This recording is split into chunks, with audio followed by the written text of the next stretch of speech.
Assalamualaikum warahmatullahi wabarakatuh. Saudara-saudara sebangsa dan setanah airku.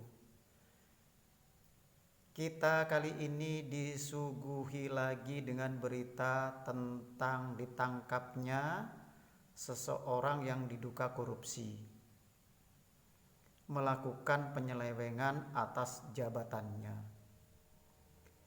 Kali ini kita disuguhi kasus yang menimpa Bapak Thomas Lembong atas dugaan penyelewengan jabatan yang mengakibatkan negara kita dirugikan sekitar 400 miliar. 400 miliar itu enggak sedikit, banyak. Koyok piye wujude duite aku dhewe urung tau ngerti. Gurme mereka kok begitu mudah melakukan penyelewengan dana sebesar itu, miliaran, bahkan sampai mendekati angka 1 triliun, seperti yang kita dengar beberapa hari yang lalu. Kita juga diberikan suguhan berita tentang ditangkapnya 3 hakim yang disinyalir melakukan atau terlibat dalam tindak penyuapan atas putusannya terhadap seseorang terdakwa yang bernama Ronald Tanur. Saudara-saudara sebangsa dan setanah air, menjadi ingat apa yang pernah saya dengar dari seseorang yang mengatakan kepada saya bahwa duit itu lebih manis daripada madu. Apalagi kalau dibandingkan dengan manisnya gula.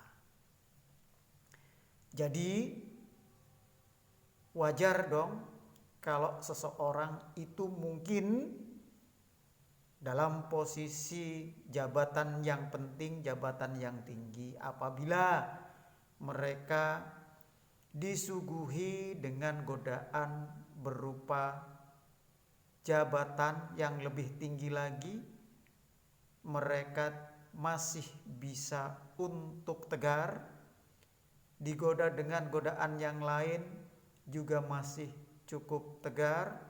Tetapi apabila berhadapan dengan uang, dengan mudahnya idealisme seseorang itu menjadi hilang. Kita tidak boleh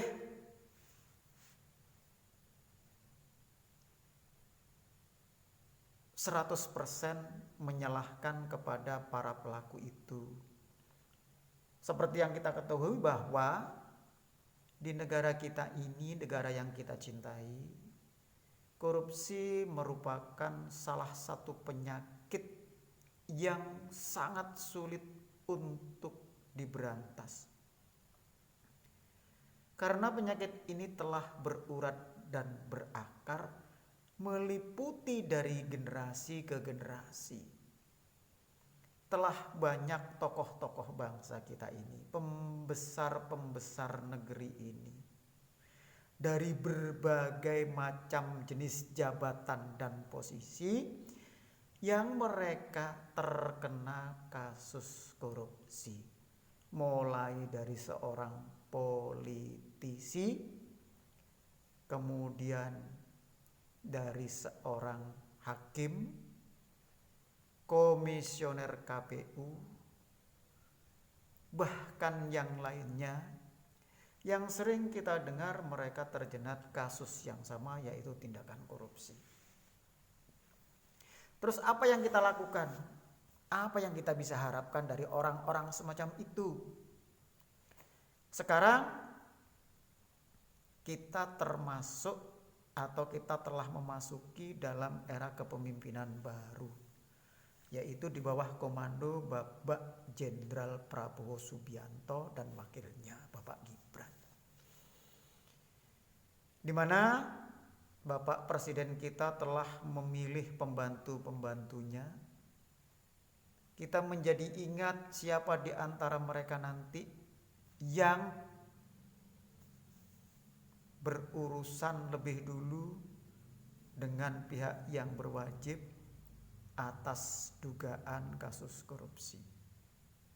Semoga kita berharap kasus Bapak Thomas Lembong adalah kasus yang terakhir.